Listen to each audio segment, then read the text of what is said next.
bienvenue sur ma chaîne. Aujourd'hui on est là pour une nouvelle vidéo et comme vous pouvez le voir, je suis dans une cuisine, ce qui veut dire qu'on va cuisiner. Avant de cuisiner, je vais d'abord vous expliquer mon nouveau concept qui s'appelle Cooking Throughout the World with Lia. En gros, c'est rentrer dans une cuisine et cuisiner des plats des pays différents. Épisode ya liboso tozo kende Congo RDC.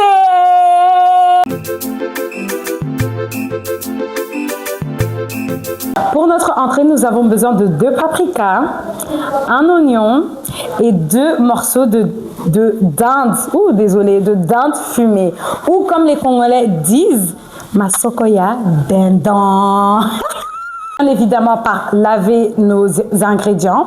Je vais commencer par couper mes morceaux de dinde en petits morceaux, très forts. J'aime trop. Voilà, donc là maintenant, je suis en train de couper en petits morceaux parce que comme je vous ai expliqué, j'ai même pas expliqué, mais l'entrée, ça sera un dindon crunchy. Et voilà quoi, on va cuisiner ça avec un peu de paprika, un peu d'oignon pour ajouter un peu d'aroma. Voilà, comme les langues de la Molière, hein, les Français le disent, hein, rajouter un peu de l'aroma.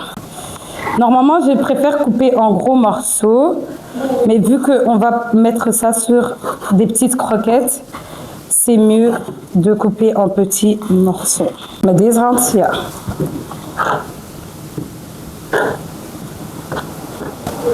Donc maintenant, on va couper le paprika. Bon, moi, je suis pas une chef, hein, donc je ne coupe pas comme si vous regardez les dîners presque parfaits. C'est le dîner presque parfait ou un dîner presque parfait. Ce couteau, il n'est pas très pratique hein, à couper les paprikas, mais bon. Voilà. Donc maintenant, je vais couper mes paprikas en petits morceaux, en grands morceaux. En fait, comme tu veux. De toute façon, ça va se cuire. Donc, tu coupes un peu comme tu veux. Like, really simple. Voilà. Vous voyez comme les chefs coq qui font. Toujours laver. Voilà. Et puis, on coupe. Je prends mon deuxième paprika, un paprika bien jaune, bien la couleur du Congo. Est-ce que c'est jaune ou orange? Non, c'est orange, mais c'est jauné comme ça. Les gars, je commence à pleurer. C'est pour ça que j'aime pas couper les oignons.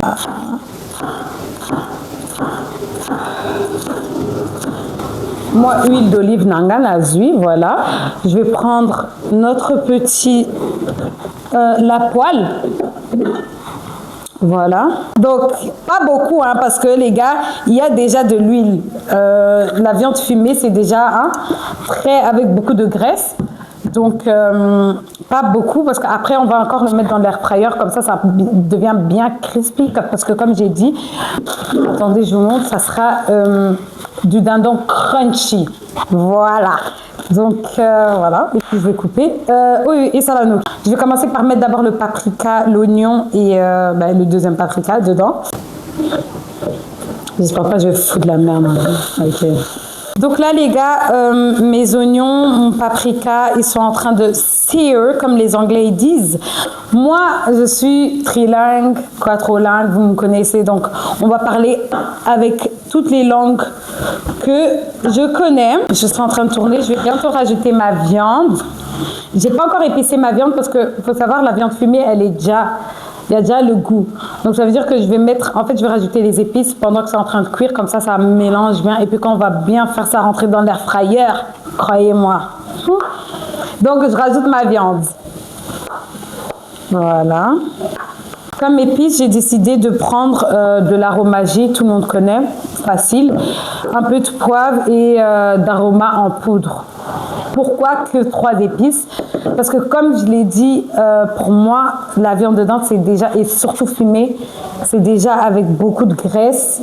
Hein, il y a déjà beaucoup de goût pour éviter les maladies, les trucs. Hein, parce que les filles qui vont regarder ces vidéos, c'est ça, vous allez cuisiner pour vos papous ou pas.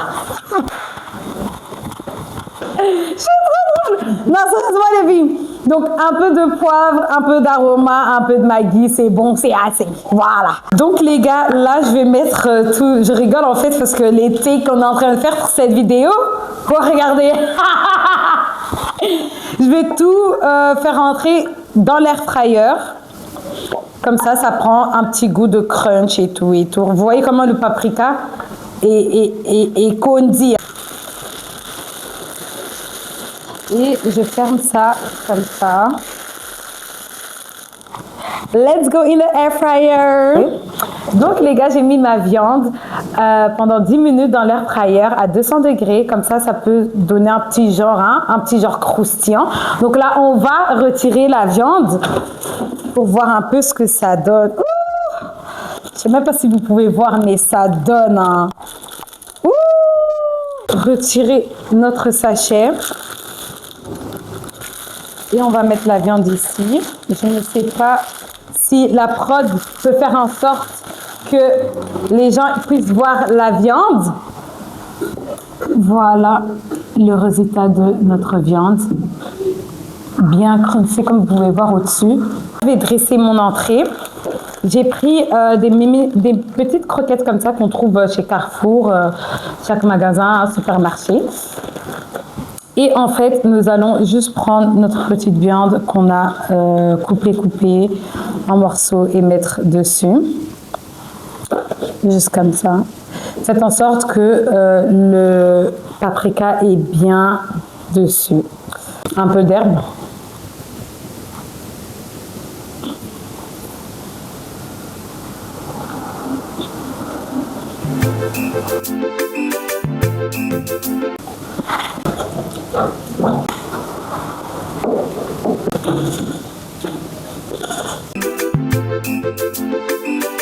Pour la présentation, c'était belle présentée, c'était bien.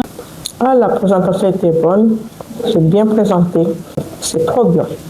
C'est bien. C'est trop bien. La présentation a été bien, et ça très très bien. Du goût, c'est vraiment délicieux, c'est bien assaisonné, vraiment, il y a un bon goût. Goût, en tout cas, eza kitoko. 100% kitoko makasi. Le chapeau, c'est vraiment trop bien. C'est à féliciter. Oui, il y a du goût. Pour moi, il y a du goût. Bon, bien épicé pour moi, c'était bon.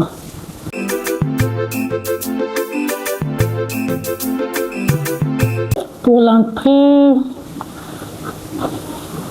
bon, je peux dire 7. Hein? 7 sur 10. Ouais. Okay. Le sur 10, pour ne pas exagérer, je donne 8 sur 10. Na goût, na yoki, en tout cas, na yoki goût kitoko, ba épicé biloko na bango bien, ba tie ba paprika kitoko, ba lambi yango vraiment kitoko. Yango na po nanga na kitoko na yoki na pesi 10 sur 10. Donc les gars, j'ai eu un petit problème technique, vous connaissez les caméras. J'ai mis le riz déjà, il est en train de cuire. Là, je vais faire ma sauce pour les haricots. Les haricots aussi sont en train de cuire déjà. Je les ai laissés dans l'eau feu doux pendant 1 heure, 1h30. En fait, ça dépend de comment toi tu le sens. Si tu sens que tes haricots ils sont plus durs, ben, tu peux commencer à faire ta sauce. Donc là, on va commencer à faire la sauce. Pour ma sauce, j'ai besoin de oignons, ail et tomates purées et tomates pelé en entier, désolé, et un peu de sel et tout, un peu de cube, etc. Comme tu veux ton goût et tout. Et puis on va rajouter ça avec les haricots. Un peu de l'huile, voilà. Les oignons. Chef Coq, je n'arrive même pas à utiliser ce truc. Mais... Là, je prends ma petite cuillère et je retire la sauce de tomates purée. Comme ça cuit parce que vous savez le goût du tomate. Oh. So imagine your food being like avec de la tomate et tout, flemme, hein? Flemme. Ça cuit. Je vais rajouter les autres tomates pelées. Je rajoute seulement. Normalement, il y en a 4 à l'intérieur. Je rajoute 2 et un peu de la sauce. Comme ça fait pas trop de tomates. Les épices. Noix de muscade, ail. Maintenant, on va rajouter les autres tomates. faut regarder la quantité qu'on met. Parce que moi, avant, j'aimais trop faire vue de l'œil. Hein. Je me croyais déjà la sœur de Gordon Ramsay, alors que pas du tout. Et là, je vais rajouter mon arôme et mon épice noix de muscade. Messy ass. C'est grave, hein, d'être messy comme ça, les gars. En fait, je pense que I'm doing this for the messy girls. Voilà, I'm doing this for y'all. Parce que it doesn't mean that you are messy, que tu sais pas cook en fait. You can cook, but ok, là j'abuse du messiness. Là j'abuse. Là je commence à abuser un peu. Je vais rajouter le sel, les gars. Comment tu cuisines aux autres mungwate? Banapoto, vous voyez? Sans sel.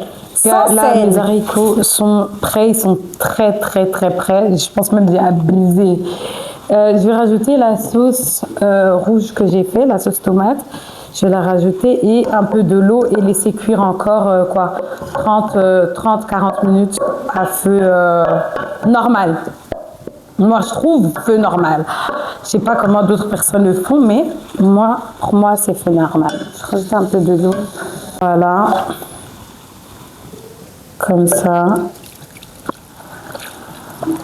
J'ai mis mon madessou. Normalement, c'est ça que je disais à la prod là tantôt. Il n'y a même pas de poisson sec pour un peu épaissir la sauce et tout. Hein. Donner un peu de goût, un peu de mâche. Tu vois, quand tu mâches là, il y a un peu de goût dedans. Donc, mais moi, j'ai pas malheureusement. Mais voilà, mon madessou, c'est quand même un madessou en fait. Donc là, on va laisser ça comme ça. J'ai pris mon riz. Voilà. J'ai pris mon riz et je vais faire l'assiette pour mes jurys. Vous avez vu l'autre assiette, comment j'ai stressé. Hein. Cette fois-ci, on va essayer un peu de moins stresser, mais normalement, ça va aller. Donc, j'ai mis mon riz dans un bol plus petit, un bol plus gros, c'est comme vous voulez. Moi, j'ai voulu mettre ça dans un bol un peu plat. Comme ça, je peux mettre les haricots au-dessus. Vous voyez, donner un petit genre. Bon, attendez. Mais parce qu'en fait, je veux que ça soit de ce côté. Voilà. Je veux que ça soit au coin, donc on ramène ça au coin et on tourne. Parce que je dois faire une bonne impression à mes jurys. Moi, j'aime bien mon assiette. Hein. J'aime bien mon assiette. Au-dessus. Et voilà, les gars. J'espère que j'aurai des bonnes notes parce que, voilà, ça a quand même pris du temps. Un bon petit madessou. Donc, je peux goûter madessou. Goûter avec les piments, c'est toujours un bon goût.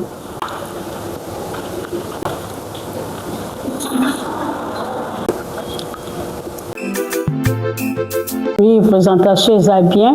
Bon, c'était bien présenté, hein. Ah, la présentation était bonne. C'est bien mis dans une assiette et le riz bien mis en forme et c'était bien présenté. Pour les goûts aussi, ça va. Mais il fallait ajouter un peu de sel. Alambi madessu de kitoko, loso pe kitoko, et l'eau ezangi na madessu. Lisa okauke zate. Un peu de sel, mais en tout cas bien saisonné, c'est très bon. Les goûts aussi c'était bon, c'était trop bon. Les haricots blancs comme chez nous on dit les madessu pembe, avec un peu de piment comme moi j'aime bien les piments, c'était vraiment trop bon. Prochainement il fallait chambisa okauka. Je te donne 8. En tout cas c'était bon. Courage en tout cas, c'était très bon. 10, on fait 7 sur 10. Sur 12, je peux donner 7 sur 12. Ouais. Pour le dessert, on a besoin de 4 bananes plantains. Enfin, moi je trouve que c'est trop, mais des bananes plantains très mûres. Hein, vous voyez, déjà de base, moi je ne choisis jamais des bananes comme ça. Mais vous voyez ce que je veux dire? Mais pour la recette, on a vraiment besoin des bananes mûres parce qu'on va faire un crumble. Vous coupez vos bananes très mûres et on va les couper finement. Voilà. Coupez vraiment comme si voilà, vous étiez pressé, comme si vous devez sortir, aller voir vos audios. Voilà. Comme si on t'envoie, et je suis en bas. Et je suis en bas là. Vous coupez comme ça. Voilà les gars, j'ai coupé mes bananes plantains en petits morceaux. Là, je vais les faire cuire. Vous allez peut-être un peu voir, peut-être pas, I don't know. Avec de l'arôme vanille cette fois-ci.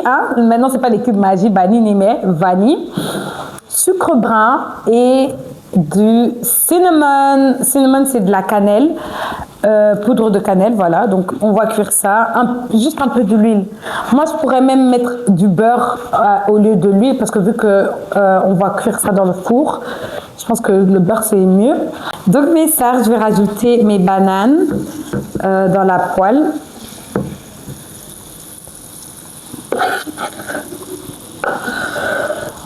Il faut vraiment laisser le temps que ça puisse cuire et tout. Le sucre brun, bon, c'est sucre blond, parce que j'avais plus de sucre brun. On mélange. Il faut savoir que le sucre brun, ça caramélise. Là, vous croyez, elle est en train de faire quoi celle-là et tout, mais attendez, ça ment. Là, je vais rajouter mon cinnamon. Y'all know I love me cinnamon. Franchement, depuis que j'ai fait les cinnamon rolls, les gars, oh, j'aime trop la cannelle en fait. Et là, je vais juste rajouter un peu d'arôme vanille. Vous me connaissez, moi j'aime trop. I love me some vanilla. Je pense que c'est une cuillère, 2 cuillères à café. Voilà. Pour faire mon crumble, j'ai besoin de 2 choses.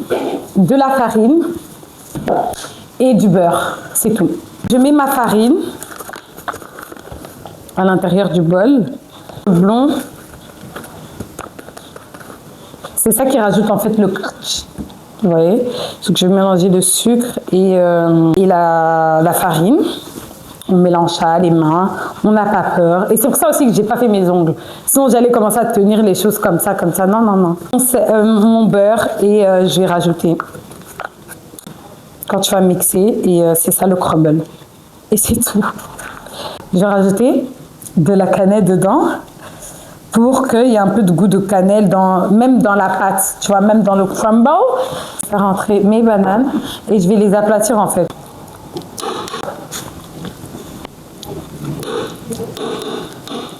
On va commencer par mettre à 180 degrés pendant 20 minutes. Et puis on verra au fur et à mesure ça sera quoi le résultat. Oh les gars, j'ai tellement hâte. La pâte là. Les hommes, ils m'ont sablé, hein. Voilà. Pour savoir que votre pâte elle est bonne, ben, elle doit être sablée, mais quand tu la tiens, elle doit aussi, vous voyez, tenir en fait. J'ai terminé mon crumble, je vais le faire rentrer au four. Et voilà, on a trop hâte pour le crumble, je vais pas vous mentir. Depuis là, tantôt, je fais que regarder ce crumble, je suis trop fière. Et j'espère que les jurys vont aimer parce que, comme je vous ai dit, c'est des plats revisités parce que voilà, les crumbles comme ça, on voit pas ça à Kinshasa ou je sais pas où, mais on sait jamais, on peut goûter un petit mixture.